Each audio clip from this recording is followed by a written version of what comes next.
네, 클라우드 서비스 조코드입니다. 오늘은 일상생활에서 아주 편리하게 사용할 수 있는 파일 공유 서비스를 하나 소개를 해 드리려고 합니다. 이름은 파일 키위라고 하는 서비스이고요. 당연히 무료 서비스가 되겠습니다. 자, 우리가 이제 파일을 공유하는 것은 생각보다 어렵습니다. 가장 쉽게는 USB에 담아서 주거나 아니면 이메일에 첨부를 해서 주는 방법이 있는데요.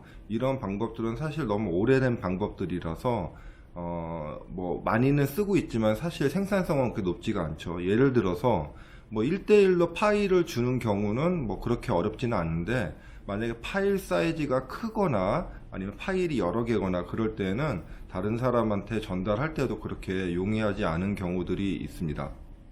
자, 그런데 이제 우리가 파일을 공유를 하는데 1대1 관계가 아니고 1대 N 아니면 N 대 N 관계로 사람들이 많이 모여서 공유를 해야 된다.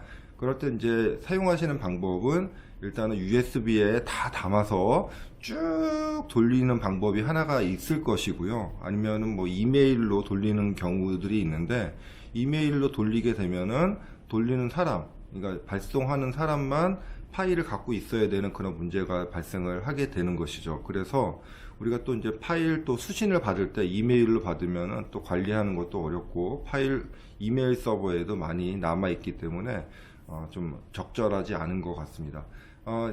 그 방법 외에 우리가 사용할 수 있는 거는 우리가 이제 클라우드 서비스, 엠박스나 네이버의 엠박스나 아니면 구글의 드라이브 이런 것도 사용할 수 있는데요.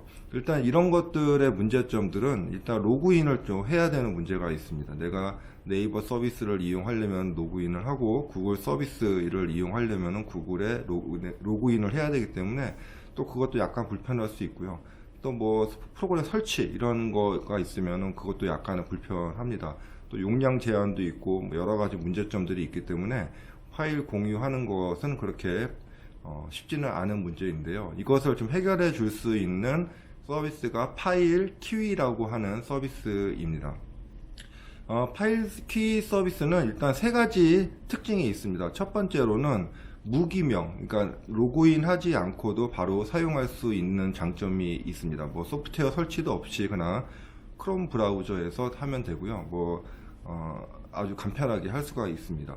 두 번째로는 다양한 응용 방법을 제공을 해 준다는 것입니다. 예를 들어서 카카오톡에서도 이용하실 수 있고, 아니면 밴드, 이메일, 여러 가지 SNS에서까지도 이용할 수가 있기 때문에 사용 편의성이 아주 좋습니다. 자, 세 번째로는 이 서비스는 장점이면서 단점인데 기간 제한이 있다는 것입니다. 예를 들어서 파일 크기에 따라서 48시간이나 아니면 24시간으로 한정을 합니다. 그러니까 파일 공유를 하는 폴더를 만드는 순간에 이미 몇 시간 사용할 수 있다라는 제약점이 발생을 하게 되는 것입니다.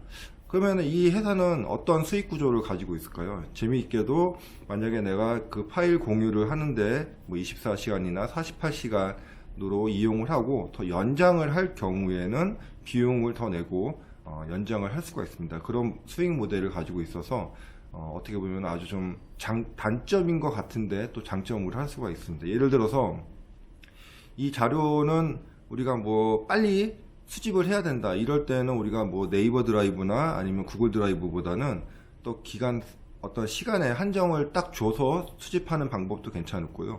반대로 배포를 할 때에도 딱 어느 때까지만 배포하겠습니다라고 이렇게 정의를 하는 것도 괜찮을 것 같습니다. 자, 그러면 이제 이 서비스를 어디다 응용을 하면 좋을지 학교하고 회사랑 한번 말씀을 드려보도록 하겠습니다. 자, 일단은 회사 입장에서는 많은 사람들한테 편하게 자료를 배포해야 되는 경우에 아주 좋은 것 같습니다. SNS나 페이스북이나 트위터나 아니면 링크드인이나 이런데 여러 군데 배포를 해야 된다. 그럴 때는 링크 하나만 만들면 되기 때문에 아주 편리하게 할 수가 있고요.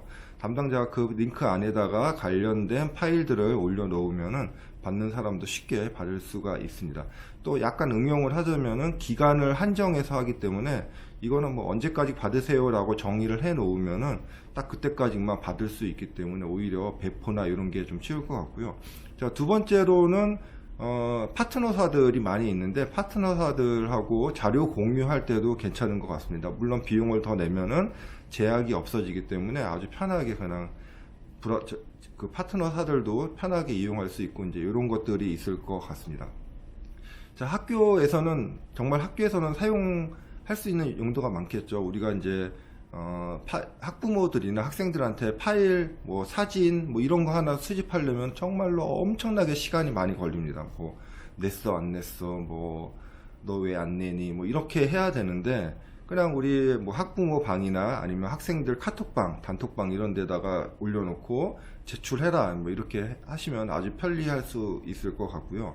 두 번째로 이제 이것도 학부모들한테 배포를 할 때 예전 같았으면은 뭐 학생들한테 출력을 해서 나눠주고 했는데 학부모 모임방, 단톡방이나 이런 곳에 링크만 딱 전달해 주면은 아주 편하게 볼 수가 있을 것 같습니다. 뭐 파일 학생들 사진 수집하고 이런 데도 아주 좋을 것 같아서 괜찮을 것 같은데 전반적으로 이 서비스는 파일을 공유하는 서비스고 뭐 버전이나 뭐 검색, 뭐 관리, 권한 이런 거는 약하기 때문에 그런 게 필요 없는 서비스에만 선택적으로 사용하시면 아주 좋을 것 같습니다. 자, 오늘은 파일 큐이라고 하는 서비스를 한번 소개를 해 드렸고요. 자, 2021년도에는 이런 서비스들 학교나 회사에 좀 많이 사용해 보셨으면 좋겠습니다. 여기까지입니다.